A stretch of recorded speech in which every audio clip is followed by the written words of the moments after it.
Hello বন্ধুরা, তোমরা সবাই কেমন আছো? তো দেখো, গত শনিবার দিন আমরা মা মেয়ে বেরিয়ে পড়েছিলাম এক জায়গায় যাব বলে। তো সেই জায়গাটার নামটা বলেই দিই। হ্যাঁ, ভূতনাথ মন্দিরে যাব বলে মেয়ে অনেক দিন থেকেই বলছিল। আমি একবার গেছি কিন্তু ও যায়নি। তো সেখানে আমাদের বাড়ি থেকে বাসে করে যেতে হয়। তো দেখো, আমরা বাসে উঠে গেছি। এই দেখো, এটা শ্যামবাজারের কাছে লাল মন্দির। তো সেখানেও প্রণাম করলাম। তারপরে আমরা অটো করে চলে গেলাম ভূতনাথ মন্দিরে। তো দেখো, প্রথমে ঢুকতেই কত সুন্দর গেট করেছে, লাইটিং করেছে। আর এই যে দেখো, ঢোকার সঙ্গে সঙ্গে রাস্তার দুপাশে দেখতে পেলাম শ্রাবণী মেলা বসেছে। কি ভালো লাগছিল জানো তো বন্ধুরা, কত ভক্তের সমাগম হয়েছে কি বলবো তোমাদের।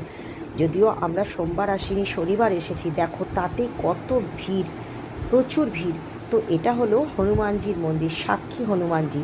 ভূতনাথ মন্দিরে পুজো দিয়ে এই মন্দিরে আসতে হয় প্রণাম করার জন্য। তো দেখো, আমরা ফুলের ডালা আর মিষ্টি কিনে নিলাম পুজো দেব বলে।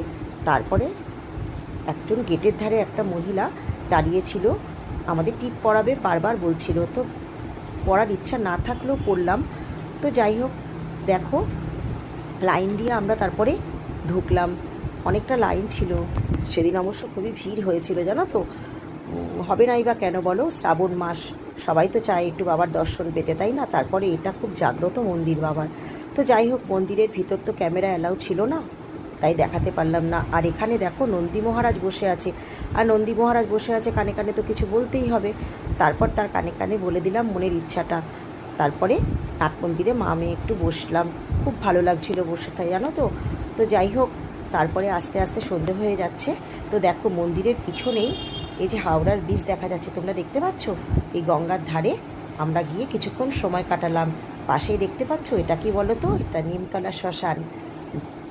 খুব ভালো লাগছিল ওখানে টাইম কাটাতে। এই যে দেখো, রবীন্দ্রনাথের সমাধিস্থল।